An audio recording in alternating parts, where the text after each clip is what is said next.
About to get ready to take on this Valvetronic sensor challenge, right? The Valvetronic sensor, for all you BMW people, if you don't know about it, it's the sensor that gives feedback on the position of the Valvetronic motor and the Valvetronic system going on in the cylinder head there. That's the variable valve lift system.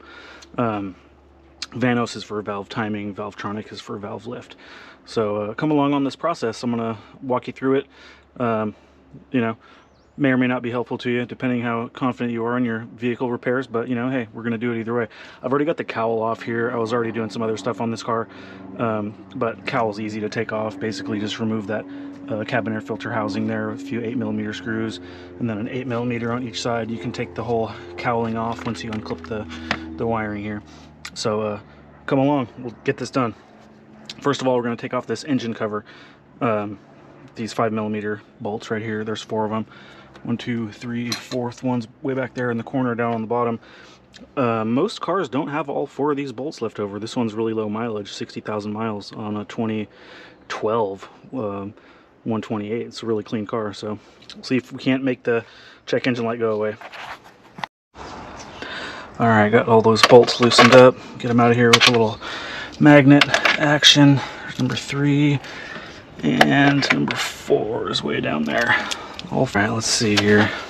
Get this engine cover off, and there we have it. 60,000 mile N52 engine. Alright, first thing we're going to do is get these coils out of the way, all these ignition coils. Some people like to put numbers on them, you know, to make sure they go back in the right place. I don't normally bother with that unless I'm diagnosing a problem. This car runs fine, otherwise there's no misfires or anything like that, so we're just going to toss them out of the way and not worry about keeping them in order. I like to stick my finger through the little hook right here and just pops right out. So I'm up here, and this can actually help you keep them in order if you're putting them in order, you know, the way you took them out, or up here on the wiper somewhere out of the way. Alright, number 3.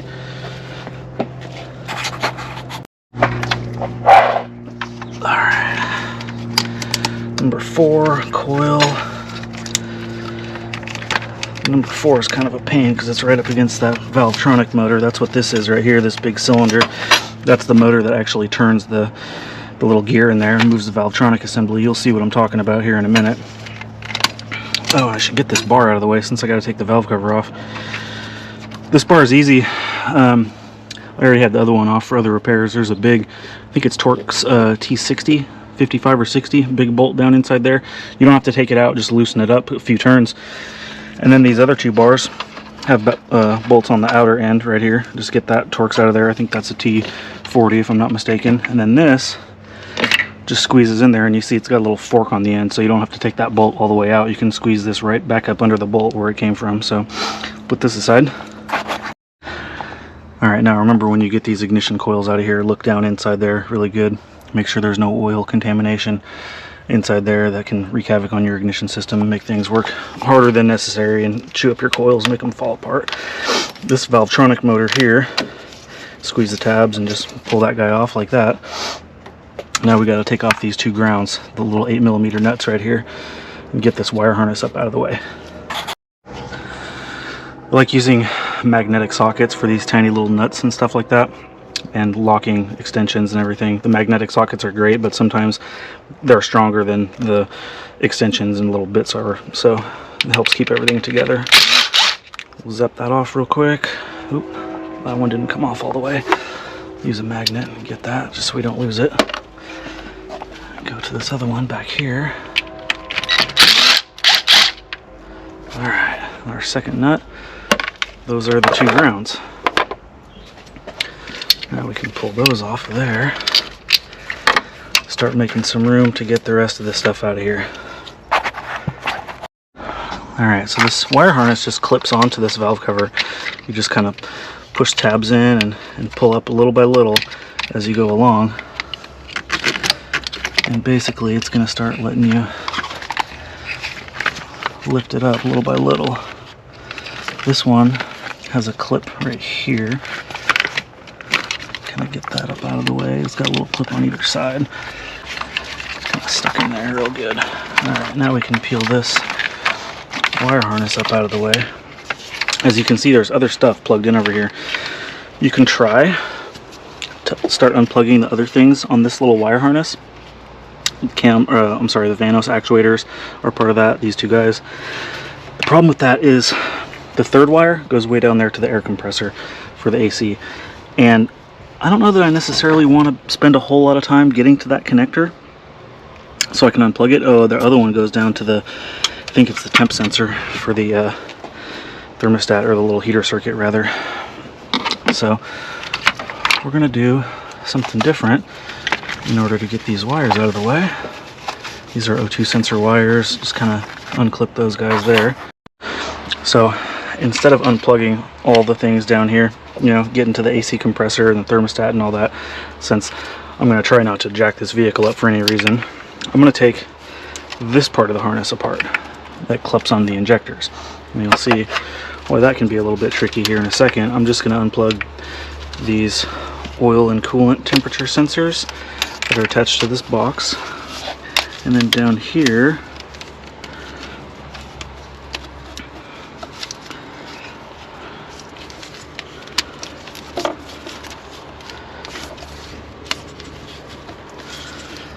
that's another wire that goes down into the Vanos actuator here. Push that dude in there and see if we can wiggle that off. Alright, we got that. Alright, so we got those wires disconnected that connect to the front of that box there. Here we have our O2 sensors. Peel out, you can see the groove in the connector where those are supposed to go. And just kind of the wiring out of that little loom there. Kind of lift those up and out of the way. The reason I got this can of silicone here is because of the way this box with wires attaches to the fuel injectors. You can see the fuel injectors right there in between the intake manifold and the valve cover, pointed down right into the intake port. This is an old school port injected, not direct. And the wire connectors right there, as you can see, they're just kind of like snapped on to the injector fittings. So what I do is I hit them all with a little bit of silicone.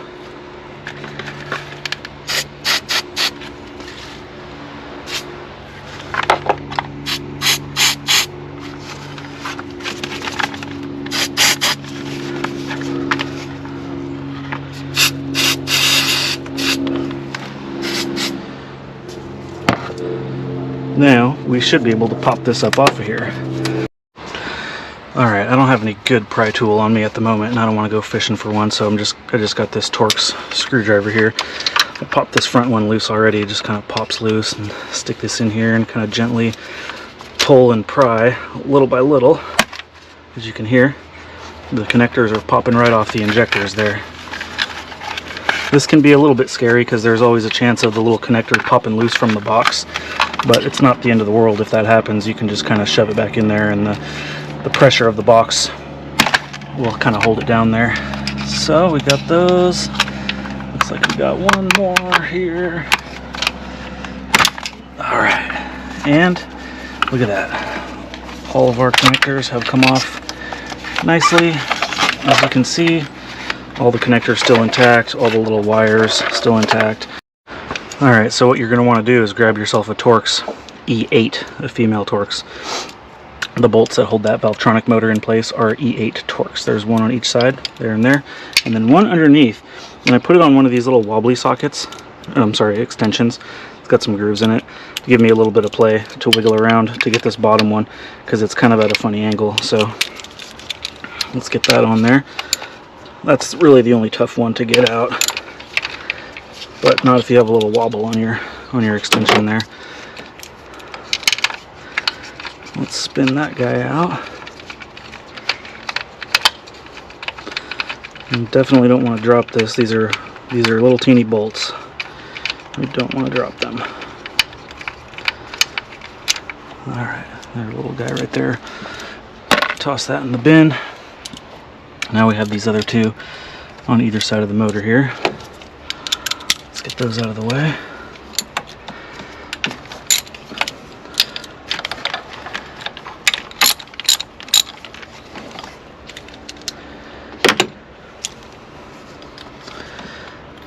Alright, and then once you start to loosen this, you'll notice this motor starts to creep out little by little, and that's okay. I don't worry about any particular method of removing or reinstalling this motor because I have, you know, the scanner that will do the adaptation and all that stuff after the fact and reset everything the way it's supposed to be. I've also in the past not done that and not had any problems, so don't be too scared of the Valvetronic system. It'll kind of figure itself out. Let's get back here and get some more of these bolts off. And as this motor comes out, these bolts kind of like get progressively a little easier to pull out. It's under some spring tension. You'll see when I get that last bolt out, it'll kind of like spring outwards a little bit, but don't be worried. Another bolt in our bin there. And yes, I just throw all my nuts and bolts into a random bin because I've been doing this for a long time and I can usually pretty easily figure out what goes where. I've never had any problems with that. So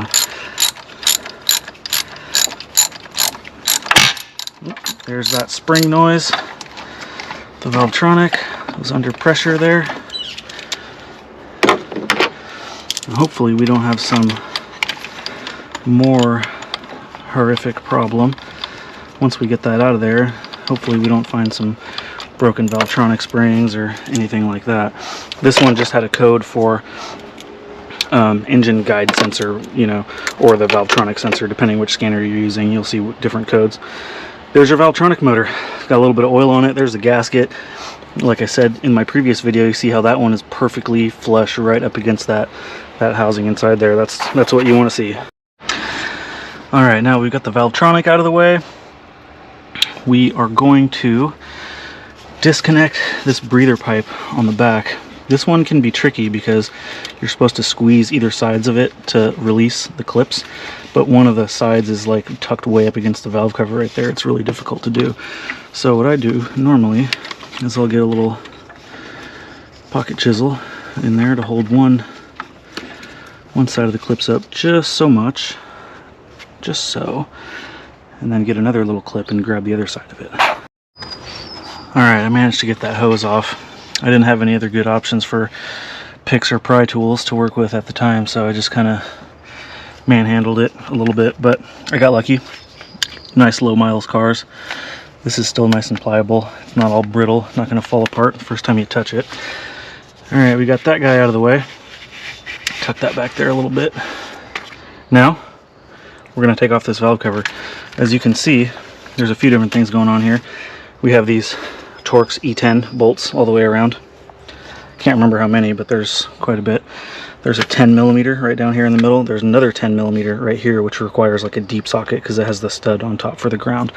So let's start with all the Torx on the outside and then see if we can't get these 10s off as well. Alright, one thing I forgot to mention here. You definitely want to disconnect the battery. This is your battery jump post right here. Take that cap off. That's battery positive. Always keep that on and take the battery negative terminal off, which I've already done. But see, we're going to want to take this cover off. That little plastic cover right there, and this one as well. This covers the DME and electrical box housing. Basically, you slide these locks to the unlocked position there. See that? Slide that one that way, slide that one that way.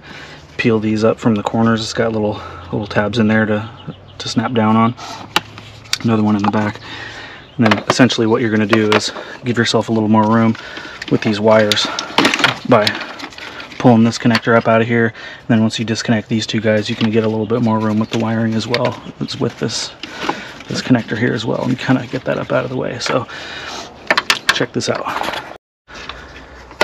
Alright, now as you can see, I got those battery positive cables disconnected. This big one here sends power over to the starter and the alternator over on that side of the motor. And then this little one provides power for the, I believe, the DME main relay, which is right down there. So nonetheless, pull some of this stuff up out of the way. It gives you more room to work with the wiring. You know, like I said, that one's kind of just going to be there, so to speak, because you're not going to disconnect all this stuff unless you want to spend the time to do that. It'll give you a lot more room if you want to dig down there and get to that stuff way down there. But basically you want to peel all this back as much as possible, get that as far back as possible. In some cases I even disconnect the coolant reservoir to give me just a little bit more room, and I might end up doing that on this one as well. But get all that stuff tucked back there and give you as much room as possible. These O2 sensor wires are connected to the heat shield down there. Don't necessarily have to come off.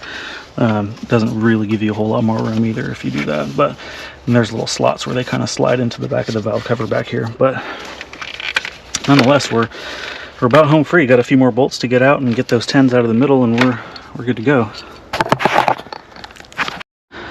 Alright, I got the last of those Torx bolts loosened up. Man, that one in the back is a super pain in the butt. Alright, now we're going to get these 10 millimeters out. My little ratchet here, see how the magnetic socket just sticks to the bolt instead of the extension. That's why locking extensions are great. Alright, we got this 10 in the middle here. That guy out of here. Ooh, we've got some oil on that one. Nice. Let's wipe that up real quick. In the bin. We're gonna get this guy.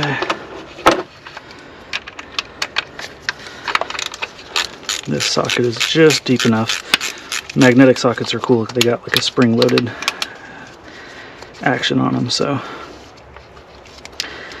you can get a bit deeper when you need to. Okay. That one's encapsulated, it stays there. Got one more in the back. Get that guy loose. Now, I could definitely be using my impact on this right now, but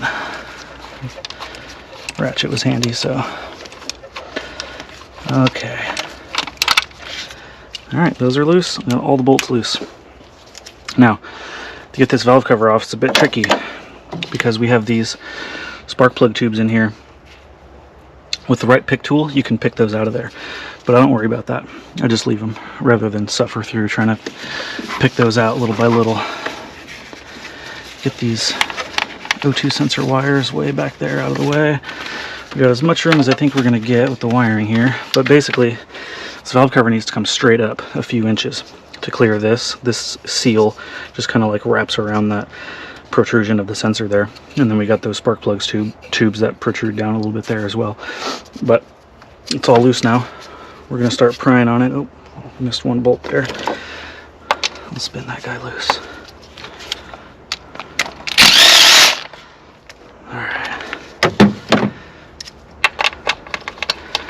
Got that loose, and all the other ones are loose. We're good to go. Grab a big screwdriver or something, start prying on this thing, crack it loose. These do come loose a lot easier when the engine's warm. Unfortunately, this one is not, but it's not cold outside at all. It's like 90 something and, you know, pretty warm. So, yes, and I'm working in the sun. Woohoo! All right, we're about to get to go here. That's your PCV. Right there. Inside there's a little rubber diaphragm. Some of them have a hose connected to this thing, other ones have the little cap, so it just vents to atmosphere. But we're going to leave that alone and get this valve cover off and replace that Valvetronic sensor there. So we're just going to continue to kind of finagle this thing, you know.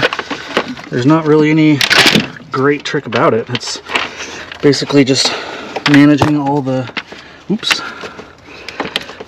tight spaces. As you can see, there's a brake line back here that it's barely touching. Essentially, I'm trying to get everything up over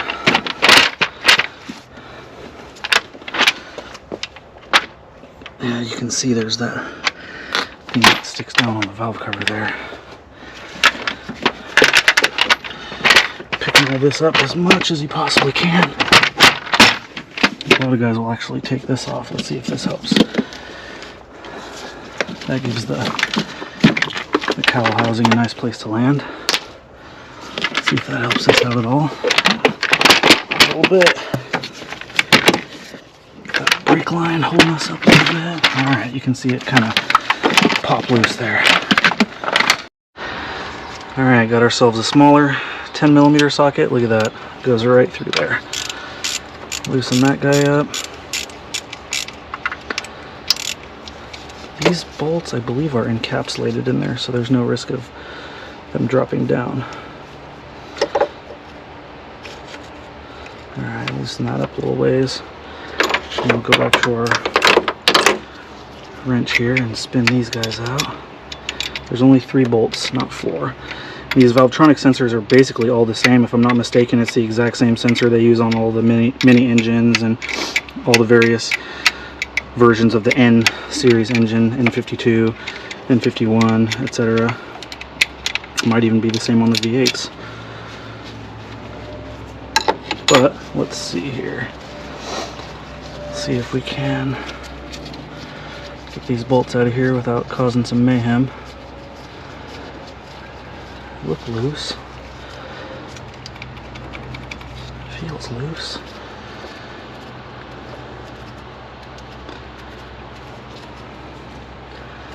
This is the part that gets tricky when your hands are all oily and you're trying to finger diddle this little fastener down here.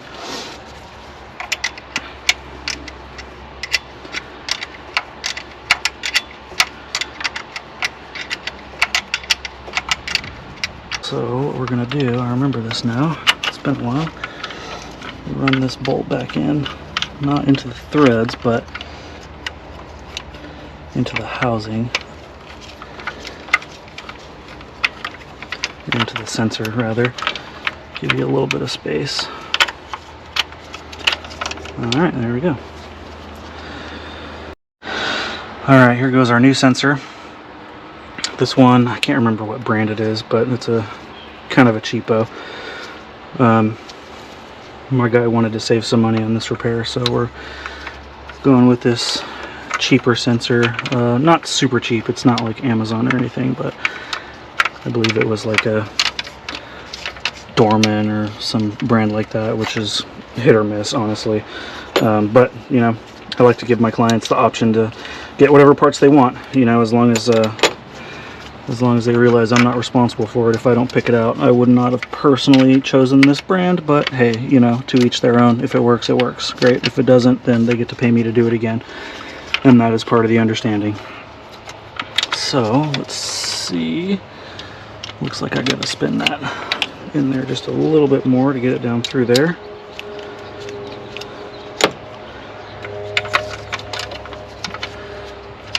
And there we have it.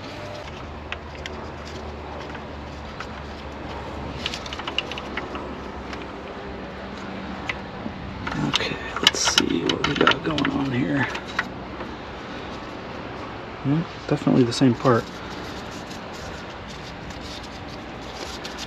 Alright, let's put a little bit of oil on that guy. See if we can get him to slide in there a little better.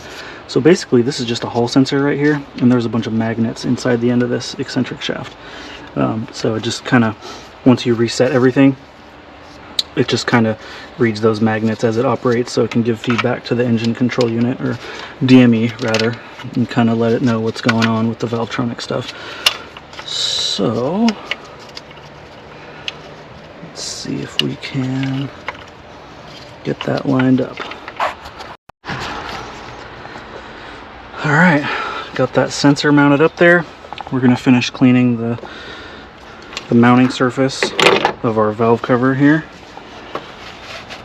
Wipe all that dirt and oil and stuff. I'm not too worried about little bits of dirt and stuff falling down in here, because I'm going to run this engine for a while, obviously, after I reset all the Valvetronic.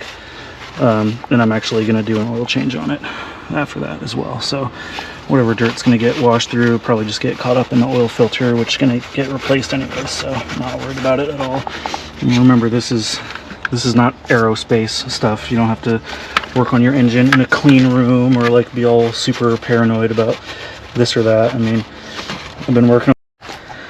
Alright, so what you might notice when you get your valve cover gasket the profile gasket kind of oriented in there that it doesn't really want to stay.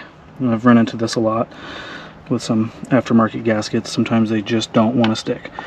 So what I like to do, especially on this back corner, because it's so difficult to get that back corner sealed properly, you know, because there's so little room, I run a nice little bead of silicone in the cover side here. Now, this isn't for sealing anything because the gasket kind of seals itself, right? What this is for is it holds the gasket in there, and what I'll do is I'll kind of run a little bead down through here, especially in this back corner, and then let it tack up for about 20-30 minutes. Go drink a beer, whatever you want to do. Go take a dump. And honestly, you really don't even need this much. This is a little bit overkill, but I like to lay it in there real good, especially on this bottom edge, the bottom and the back especially. You know, if it starts falling out while you're halfway in there, it's kind of a pain to get it tucked back in there properly. So if you kind of glue it in place, then it'll stick nice. You don't have to worry about it coming loose as you're, you know, halfway done with putting it in there. So lay a bead in there, carefully tuck your profile gasket back in its home. This is actual BMW sealant right here that I'm using. It's not necessary to do that. It's essentially the same as Right Stuff, you know, the black stuff. This is actually like oil pan sealant. It's like way overkill for this. You can use really any kind of like RTV, silicone, something like that. I would avoid using like an actual glue, you know. Obviously you don't want to super glue the thing in there. It'll be tough to get it out later, but yep, basically kind of get that all hooched up in there. This is not always necessary, but when it is, I do it because I've had these gaskets roll on installation, you know, especially in this back corner where it's real tight. It's really difficult for everything to stay together while you're putting it in place there. So better to spend a few minutes now, kind of glue it in place, get it in there real good, rather than have to redo it later. That's a super huge bummer. Nobody likes doing stuff twice, myself included. So I'm just gonna double check, reach back here and make sure if you're replacing a valve cover, you know, only a tiny bit of gap there. All right, so we're gonna snug that up a little by hand, make sure it's in there all the way. Basically gonna push up on this part of the cover right here while we tighten it down, make sure that the valve cover is in the correct location there.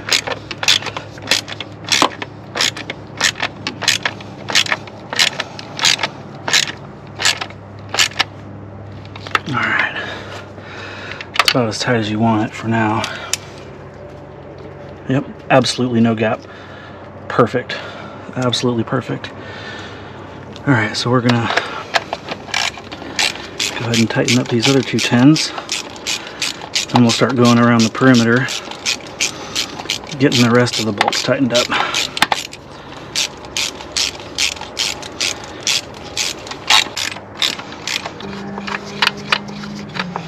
And it doesn't have the little keepers on them like the other bolts do. So I do use an impact on these valve cover bolts, but I turn it down all the way because I don't want to torque it with these. I just want to run them down.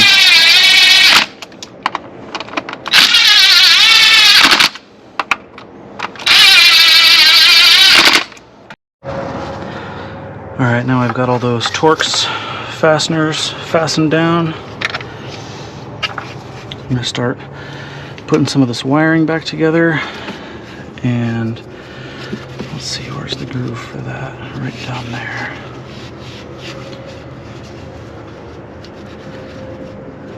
Alright.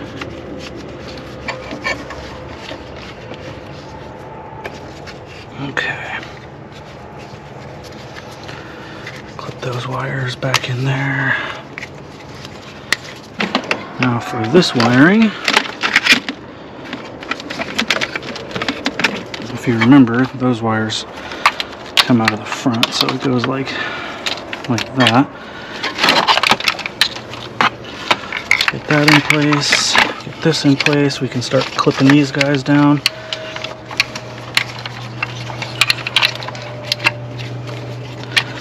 Oh, and remember to reinstall your wires over here too in your e-box.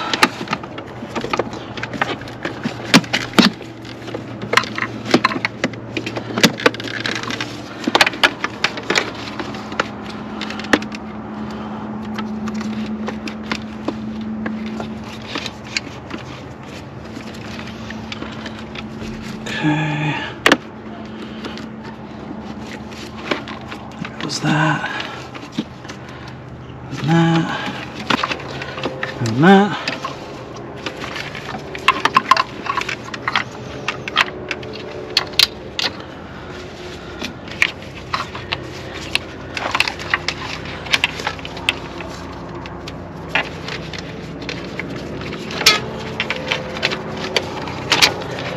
These wires back in that little guard right there.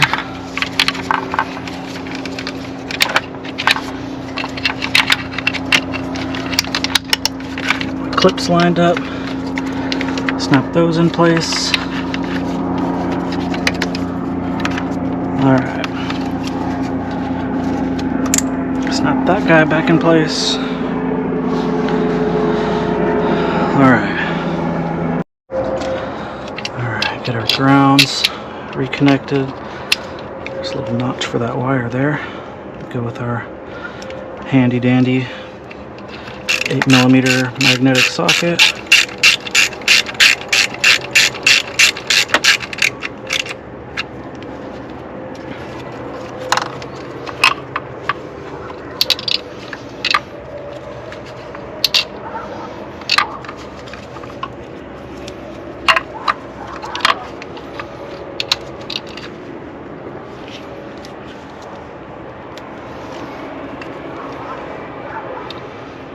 Okay.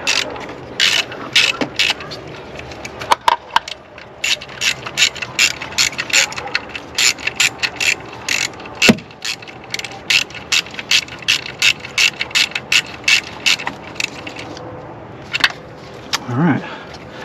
Got grounds. We got to try to clean up.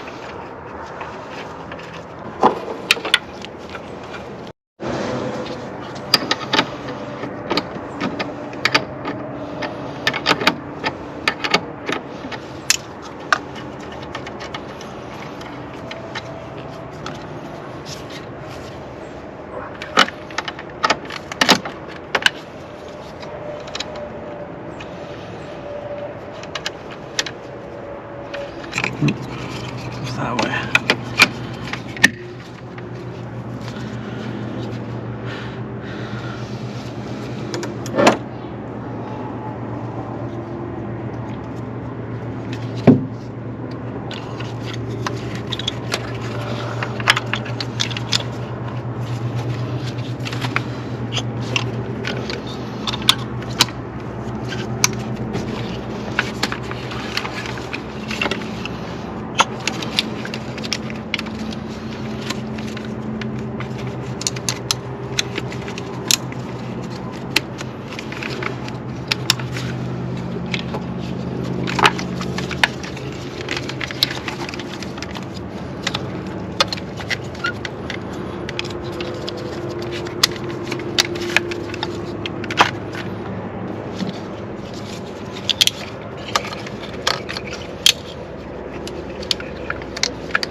Carbon choke cleaner, electrical cleaner, whatever you got.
All right, let's give it a go.